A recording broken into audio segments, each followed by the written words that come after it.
Okay, I thought today I would try something new and review a book I just finished reading. I've been reading a lot more recently over the past few years. Just realize how valuable it is if you really want to get ahead in terms of your understanding of the world, people, places, and things. There's really no substitute for reading. Even though it's been around for so long, the written word, it's still, I think, the most efficient way to really transfer big and nuanced, in-depth ideas across time and people. So I've been reading a lot more.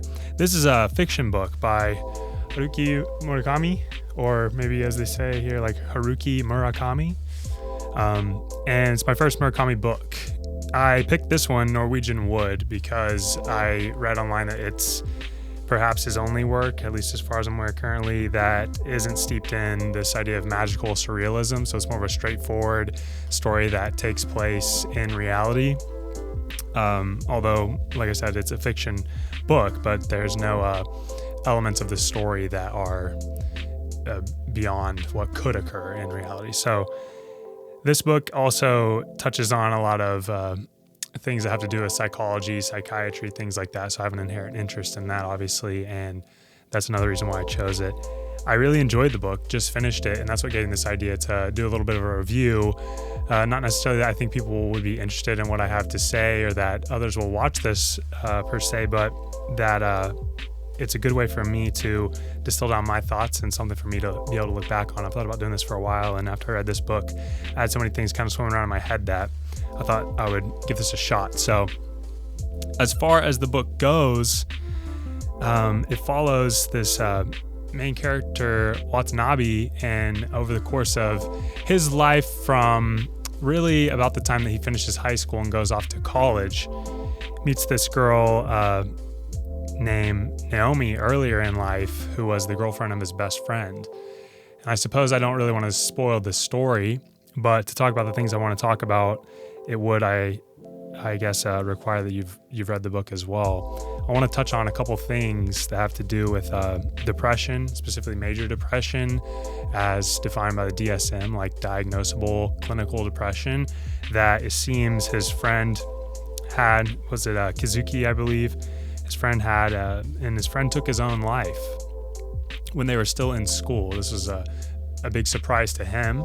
He had no idea this was going to happen, and in my experience so far, this does seem to be how it happens sometimes, especially for those not so close to the person that does take their life.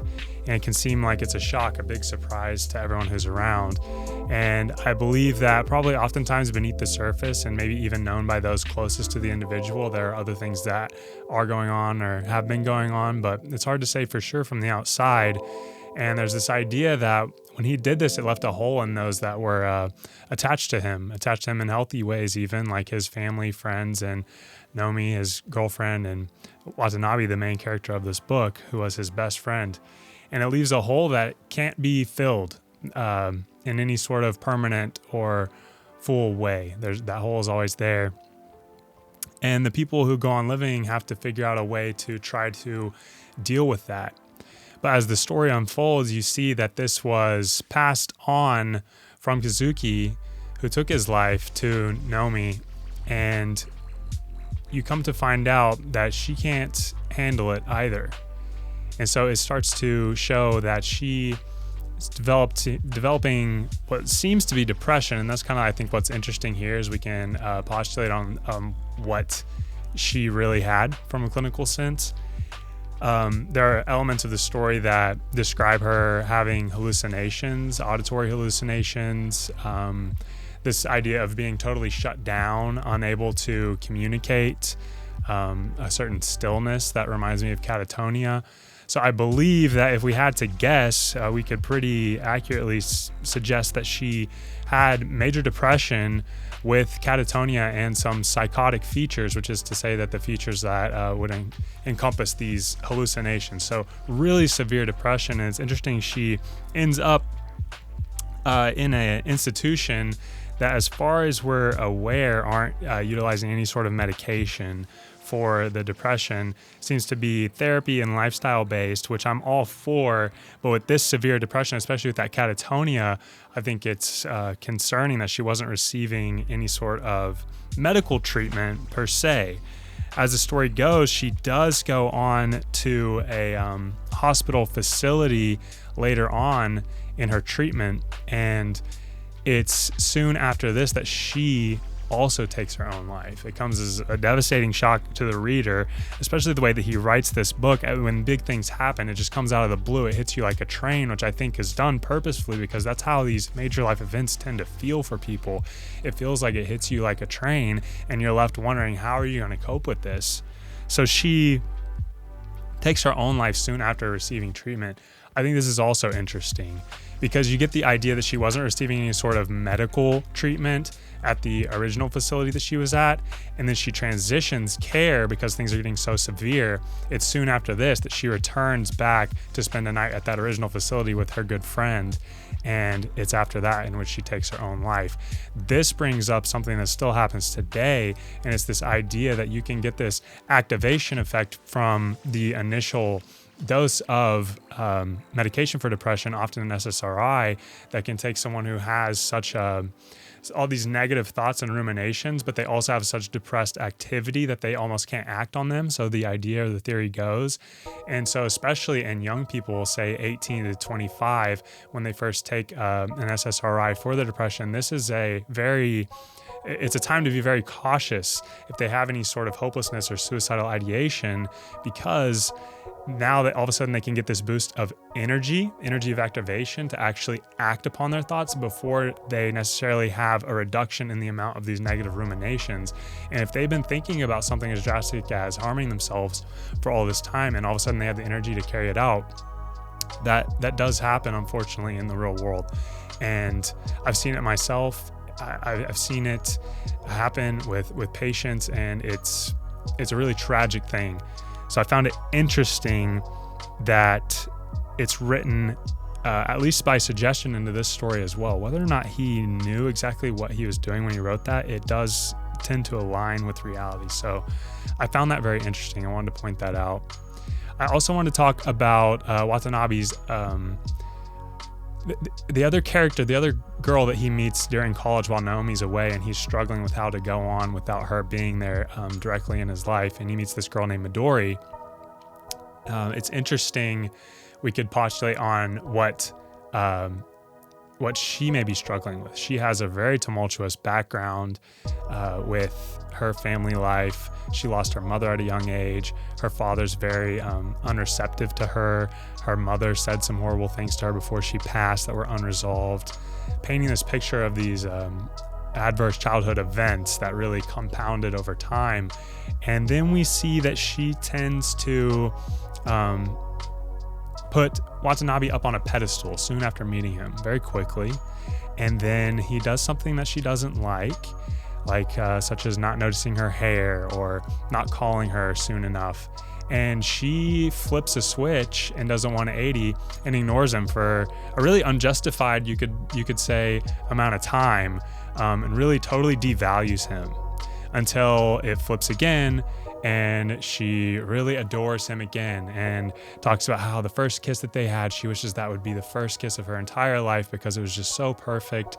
And then time goes by again. Naomi passes away. Watanabe disappears for a while, struggling obviously with his own things, and she gets upset again, even after all that he's done for her, and ignores him, says, I don't want to talk to you. No matter how much he begs and pleads, she says, I'll talk to you when I'm ready to talk to you.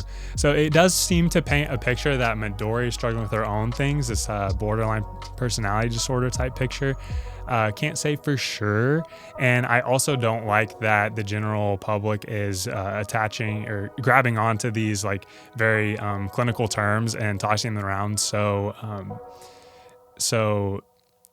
non-judiciously. What's the opposite of that? Like so liberally. I think it's problematic, but it is at least fun when reading a book that touches on all these psychiatric themes to kind of guess at what each character is dealing with. And so for her, that came to mind for me. I may be a bit long-winded here. I believe that this story overall also really accurately and poetically portrayed this idea of anhedonia. So with depression, it could be this really intense sadness, yes, but oftentimes it's not so much described in that way. It's this anhedonia, or this lack of feeling overall. And I feel like the author did a great job of describing Watanabe slowly drifting further and further into that while he was alone in the college. It just kept touching on these ideas that all of this was going on in the background of college. All of the students were really wrapped up in these big ideas and these protests and things, and he just couldn't care. And he just kept noting, like, he couldn't care less. He couldn't care less. And I believe that was his own struggle with his own depression, and he was just really in this anhedonic state where everything was happening around him, but it just wasn't really getting through. It wasn't affecting him emotionally because he was so emotionally blunted throughout all of it. I thought that was really well described in this book. Finally, to talk about the end of the book, it's interesting how it ended. Surprised me. Like I said, my first Murakami book, and didn't expect the way it ended, kind of on a cliffhanger, almost like it left what happened next up to the reader for their own interpretation. And I spent some time thinking about it, talked to a friend about it, and I came around to actually liking how it ended poetically. It ends with him getting on a call to call Midori, and it portrays that he has this episode of going blank, of not understanding what's happening around him, this sinking or falling into his self. And this is what was portrayed as happening to Naomi, and presumably what had happened to Kazuki before her. And so it's this idea again that it kept getting passed on to the next person and the next. So the reader is left to wonder, was he able to overcome this, or did he succumb to it like they did as well? So I think there are a couple things that I personally like to believe, my interpretation of the book. There are a couple things that tell me that he made it through. One, there was this emphasis that his friend, what was his name? His friend from college. It'll come to me. But he told him before they parted ways, "Can I tell you one thing, Watanabe? Some advice before I go." And he told him, "Don't feel sorry for yourself. Only assholes do that." Now, we could have a separate conversation about that, but the way that he took it was he took it and incorporated it into his own life as a sort of resilience, and it was portrayed whenever he spent a month roaming around Japan, homeless, trying to process the loss of Naomi, and he remembered that his friend had told him that, and was able to pick himself up and go back to Tokyo and try to continue pursuing his life. So that's one thing that I believe stuck with him, and that the book was trying to hint and foreshadow that he would use this later in the story. Also, I think the book bookends itself when you remember that it ends with this cliffhanger, but the very beginning of the book was 10 years in the future when he hears the song Norwegian Wood and starts to recollect all of this. And so you could think perhaps that the book started off that way only to show you, by way of remembering those first couple pages, that he did in fact make it through. Because otherwise the book didn't really need to be a flashback. There was no other consequence of that I saw. So I thought that was a creative way to wrap up the book. I wanted to touch on something else interesting, though, an alternative perspective that a friend of mine, named Tom, said.